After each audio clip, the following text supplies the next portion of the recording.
Hello दोस्तों, target UPSC prelims 2024 MCQ practice series के भारतीय इतिहास के आज के इस खंड में आपका स्वागत है। अभ्यास से विश्वास और विश्वास से सफलता की आपकी राह को आसान करने के लिए आज के इस खंड की हम शुरुआत करते हैं। हमारी कोशिश होती है कि वस्तुनिष्ठ प्रश्नों के माध्यम से आपकी परीक्षा के लिहाज से आपके अभ्यास में और धार दी जा सके ताकि आपकी सफलता सुनिश्चित हो सके। तो आइए आज के इस खंड की शुरुआत करते हैं। आज का पहला प्रश्न है, वास्तुकला की वेशर शैली के संदर्भ में कुछ कथन दिए गए हैं, जिसके कथनों के आलोक में आपको सही विकल्प का चयन करना है। पहला कथन है कि यह नागर और द्रविड़ दोनों शैलियों की विशेषताओं को मिलाकर एक मिश्रित शैली है, जिसमें कि नागर और द्रविड़ दोनों शैलियों को मिलाकर इस शैली को होने की बात कही जा रही है। इस शैली के मंदिर विंध्याचल पर्वत से लेकर दक्षिण में कावेरी नदी तक पाए जाते हैं, अर्थात विंध्याचल से लेकर कावेरी तक पाए जाने की बात है। तीसरा कथन है कि खजुराहो के मंदिर इस शैली के प्रमुख उदाहरण हैं, जिन्हें यूनेस्को द्वारा विश्व धरोहर स्थल का दर्जा दिया गया है। अब आपको बताना है कि इनमें से कौन सा विकल्प सही है। केवल एक, केवल दो, एक या दो दोनों, या एक दो तीन तीनों ही कथन सही हैं। तो हम विचार करते हैं। दरअसल आपका जो पहला कथन है, यह नागर और द्रविड़ दोनों ही शैलियों की विशेषताओं को मिलाकर एक मिश्रित शैली है। तो वेसर शैली में दोनों ही शैली की विशेषताएं होती हैं, इसलिए पहला कथन आपका सही है। आप देखें, अगर दूसरे कथन पर नजर डालें, इस शैली के मंदिर विंध्याचल पर्वत से लेकर दक्षिण में कावेरी नदी तक पाए जाते हैं, तो ये आपका कथन गलत हो जाता है। और तीसरा कथन है, खजुराहो के मंदिर इस शैली के प्रमुख उदाहरण हैं, जिन्हें यूनेस्को द्वारा विश्व धरोहर का दर्जा दिया गया है, तो ये भी कथन आपका सही नहीं है। नागर शैली वस्तुतः हिमालय से लेकर विंध्याचल तक प्रचलित है, इसलिए आपका पहला कथन गलत सही है, दूसरा गलत है। अगली अगर बात करें तो वेशर शैली के मंदिर विंध्याचल पर्वत से लेकर कृष्णा नदी तक पाए जाते हैं। द्रविड़ शैली के मंदिर कृष्णा नदी से लेकर कन्याकुमारी तक पाए जाते हैं। खजुराहो के मंदिर की जहां तक बात है तो नागर शैली के प्रमुख उदाहरण हैं, बेसर शैली के नहीं। तो इस लिहाज से आपका विकल्पों की अगर बात करें तो केवल पहला सही है, ए विकल्प आपका सही हो जाएगा। अगले प्रश्न की तरफ चलें। अगला प्रश्न है, अमरावती स्कूल ऑफ आर्ट के बारे में कुछ कथन दिए गए हैं। इन कथनों के लिहाज से आपको बताना है कि इनमें से कौन सा सही नहीं है। नहीं पर आप हमेशा प्रश्नों पर ध्यान रखा करेंगे। पहला कथन है, अमरावती शैली का विकास चालुक्य शासकों के संरक्षण में कृष्णा नदी के तट पर हुआ था।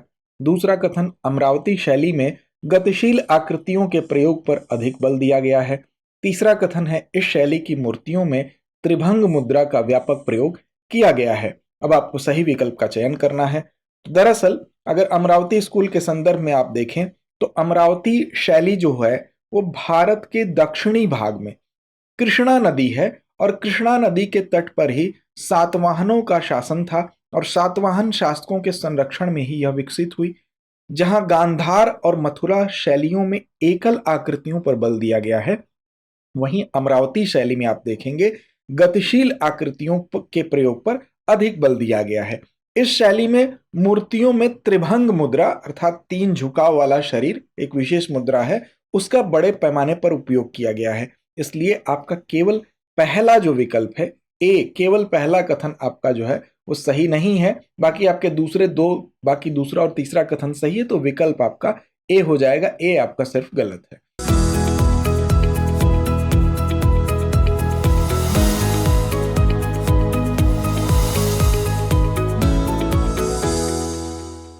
अगले प्रश्न की ओर चलते हैं। अगला प्रश्न है, कंबोज साम्राज्य की मंदिर शैली के संदर्भ में निम्नलिखित कथनों पर आपको विचार करना है। क्या कथन है? उन्होंने कंबोडिया में अंगकोर वाट मंदिर का निर्माण कराया। उन्होंने इसमें महाभारत और रामायण के दृश्यों को दर्शाया। अब आपको इस दोनों कथन पर विचार करते हुए सही विकल्प का चयन करना है। आपको बताना है केवल एक विकल्प सही है, केवल दो सही है, एक या दो दोनों ही विकल्प सही हैं, या न ही एक और न ही दो। दरअसल जो कंबोज के शासक थे, उन्होंने कंबोडिया और अन्नाम पर अपना प्रभुत्व स्थापित किया, जो कि 15वीं शताब्दी तक जारी रहा। इस काल में आप देखेंगे साम्राज्य की सांस्कृतिक और आर्थिक समृद्धि अपने चरम पर थी, और उन्होंने कंबोडिया में अंगकोर वाट के मंदिर का निर्माण भी कराया। इसलिए आपका कथन जो एक है वो बिल्कुल सही है। इसमें 3 किलोमीटर लंबे ढके हुए गलियारे भी पाए गए हैं, जो देवी देवताओं और अप्सराओं की मूर्तियों से सजाए गए हैं, अर्थात उनमें अलंकरण करने का काम इन मूर्तियों के माध्यम से किया गया है। इसके चौकों पर महाभारत और रामायण के दृश्यों को भी दर्शाया गया है। इसलिए आपका दूसरा कथन भी सही है। इस लिहाज से अगर विकल्प की बात करें तो एक और दो दोनों सही है, तो सी विकल्प आपका सही हो जाएगा। अगले प्रश्न की ओर चलते हैं। अगला प्रश्न है, द्रविड़ शैली के मंदिरों में गोपुरम का संबंध किससे है? गोपुरम पूछा गया है। द्रविड़ शैली के मंदिर में एक विशेषता है, इस किस चीज से यह संबंधित है? विशाल कमरा होता था, गर्भगृह होता था, विशाल अलंकृत सिंह द्वार होता था, या एक पेंटिंग होती थी? तो देखेंगे आप, जब भी द्रविड़ शैली की मंदिरों को आप देखेंगे तो इन मंदिरों में ऊंची दीवार से घिरा हुआ एक तो प्रदक्षिणा पथ पाया जाता है। अगर कोई टेम्पल बना हुआ है तो उसके चारों तरफ ऊंची दीवार से घिरा हुआ होगा, और प्रदक्षिणा पथ का मतलब होता है मंदिर के चारों ओर परिक्रमा करने के लिए एक पथ बनाया जाता था। और चार दीवारी में जगह जगह ऊंचे अलंकृत द्वार बनाए जाते थे, अर्थात ऊंचा जो द्वार होता था और ये काफी सजावट से परिपूर्ण होता था। इस द्वार को ही द्रविड़ शैली में जो बड़े बड़े द्वार, ऊंचे द्वार बनते थे, जिसको अलंकरण जिस पर किया जाता था, सजावट की जाती थी, ये द्रविड़ शैली के मंदिरों की विशेषताएं होती थी। और इसी को बेसिकली गोपुरम कहा जाता था। तो याद रखेंगे गोपुरम किससे संबंधित था? तो विशाल अलंकृत सिंह द्वार। इस लिहाज से आपका सी विकल्प सही हो जाएगा। अगले प्रश्न की तरफ चलते हैं। अगला प्रश्न है कि नागर शैली के संदर्भ में निम्नलिखित कथनों पर विचार कीजिए। अब नागर शैली के संबंध में ये कथन है, गर्भगृह या देउल के ऊपर एक गुंबद जैसी छत बनाई गई थी, गर्भगृह के सामने मंडप बने हुए थे। अब इन दोनों कथनों पर आप विचार करें और बताएं कि कौन सा कथन इसमें से सही है। तो देखिए, नागर शैली की कुछ प्रमुख विशेषताएं हैं। गर्भगृह या देउल, जिसे कक्ष भी कहा जाता था, इसकी छत गुंबद के आकार की थी। आप जानते हैं गुंबद किस आकार का होता है, तो इसकी छत जो होती थी देउल, वो गुंबद के आकार की होती थी। और मुख्य कक्ष प्रायः कैसा होता था? चौकोर होता था। मुख्य कक्ष का मतलब जिसमें प्रायः मंदिर होता था, जो गर्भगृह का पार्ट होता था वो चौकोर होता था, उसकी आकृति चार कोनों वाली आकृति होती थी, अर्थात चौकोर बनाया जाता था। और इन्हें दोनों ओर से जोड़कर कमरे बनाए जा सकते हैं। गर्भगृह के सामने एक मंडप भी बनाया जाता था। जो गर्भगृह का पार्ट होगा उसके सामने आप जब देखेंगे तो एक मंडप बनाया जाता था, यह भी इसकी विशेषता होती थी। और कभी कभी मंदिर एक चार दीवारी से भी घिरा होता था। ये सभी नागर शैली की विशेषताओं की बात हो रही है। चारों ओर मंदिर को कभी कभी चार दीवारी से भी घेर दिया जाता था, और इसमें भी बड़े बड़े द्वार होते थे। खजुराहो और भुवनेश्वर के मंदिर इसी शैली में बने हैं, अर्थात नागर शैली में बने हैं। खजुराहो के पार्श्वनाथ मंदिर, विश्वनाथ मंदिर, कंदरिया महादेव मंदिर इस शैली की संपूर्ण विशेषताएं स्थापित करते हैं। इसलिए अगर दोनों कथनों के लिहाज से अगर देखें तो दोनों ही कथन आपके सही है, इसलिए विकल्प आपका सी सही हो जाएगा। पहला कथन भी सही है, दूसरा कथन भी सही है। अगले प्रश्न की ओर चलते हैं। अगला प्रश्न है, ऑटोमन वास्तुकला के संदर्भ में निम्नलिखित कथनों पर विचार कीजिए। क्या है कथन? उन्होंने उच्च गुणवत्ता वाले मोर्टार का उपयोग किया, पहली बात यह कही गई। दूसरा है, उन्होंने गुंबद और मेहराब के साथ लिंटल और बीम विधि का उपयोग किया। और तीसरा है, धर्म प्रचार के लिए मानव और पशु आकृतियों पर विशेष बल दिया गया। अब इसमें से आपको बताना है कि कौन सा कथन गलत है, अर्थात सही कथन का चयन नहीं, गलत कथन का चयन करना है। तो देखिए, तुर्कों ने उत्तर भारत की इमारतों में उच्च गुणवत्ता वाले हल्के मोर्टार का उपयोग किया, इसलिए आपका पहला कथन तो सही है, ये गलत नहीं है, लेकिन आपको गलत का चयन करना है। तुर्क शासकों ने अपनी इमारतों में गुंबद और मेहराब विधि के साथ साथ लिंटेल और बीम विधि का भी उपयोग किया। आप गांव में भी जब बनता है घर तो आपने देखा होगा बीम डाला जाता है सपोर्ट के लिए कि छतें मजबूत रहें, तो बीम विधि का उपयोग इनके द्वारा, तुर्कों के द्वारा भी किया गया है। इसलिए कथन दूसरा भी आपका सही है, यह भी गलत नहीं है। हमको चयन करना है गलत कथन का। अब देखिए, सजावट के मामले में तुर्क धार्मिक कारणों से मानव आकृतियों या जानवरों की आकृतियों के उपयोग से बचते थे। इसके बजाय उन्होंने ज्यामिति और पूल डिजाइन का उपयोग किया। अतः तीसरा कथन जो है वो सही नहीं है, गलत है, और हमारा चयन जो है वो गलत को ही चयन करना है। इसलिए जो इसका सही विकल्प होगा वो सी होगा, क्योंकि गलत कथन तीसरा है। अगले प्रश्न की ओर चलते हैं। अगला प्रश्न है, मुगल कला में पिट्रा ड्यूरा के संबंध में आपको बताना है कि इसका संबंध किससे था। मुगल चित्रकला से था, गुंबद निर्माण शैली से था, संगमरमर पर अलंकृत सजावट की विधि से था, मस्जिद के निर्माण में उपयोग किया गया मोर्टार था।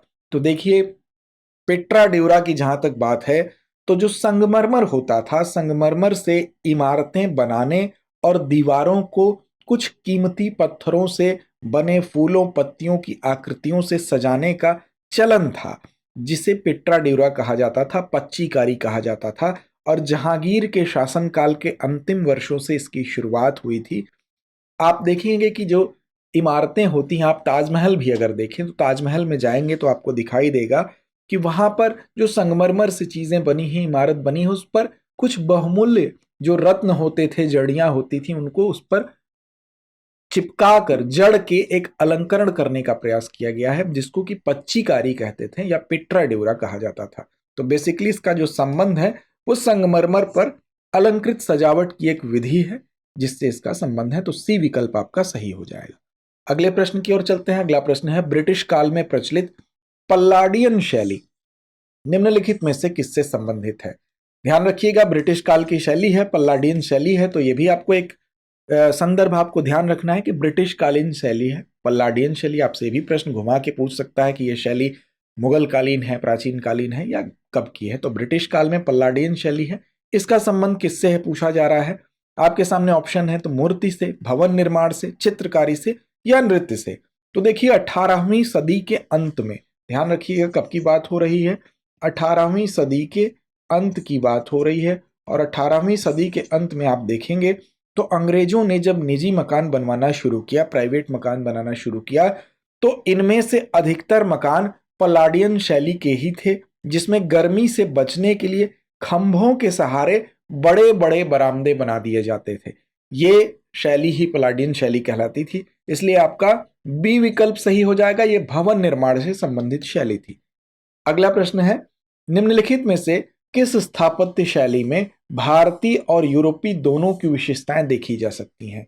ऑप्शन है गॉथिक शैली, इंडो सार्सेनिक शैली, नव गॉथिक शैली, नियो क्लासिकल शैली। आपको बताना है इसमें किस स्थापत्य शैली में भारतीय और यूरोपीय दोनों की विशेषताएं हैं। तो देखिए, अगर इस शैली पर आप थोड़ा सा विस्तार से देखें तो इंडो सार्सेनिक स्थापत्य शैली में भारतीय और यूरोपीय दोनों विशेषताएं आपको दिखाई देंगी।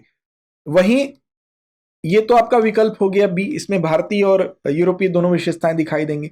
वहीं इंडो शब्द आप अगर देखें तो हिंदू का संक्षिप्त रूप था, जबकि सारसेन शब्द का प्रयोग यूरोपियन लोग मुसलमानों को संबोधित करने के लिए करते थे। यह शैली यहाँ की मध्यकालीन इमारतों, गुंबदों, छतरियों, जालियों और मेहराबों से काफी प्रभावित थी। सार्वजनिक वास्तुकला में अगर हम बात करें तो भारतीय शैलियों को शामिल करके अंग्रेज यह साबित करना चाहते थे कि वे देश के वैध और स्वाभाविक शासक हैं। इसलिए आपका विकल्प बी सही है। यही वो शैली है जिसमें कि भारतीय, इंडो अर्थात इंडियन और यूरोपीय दोनों शैलियों का सम्मिश्रण था। अगले प्रश्न की ओर चलते हैं।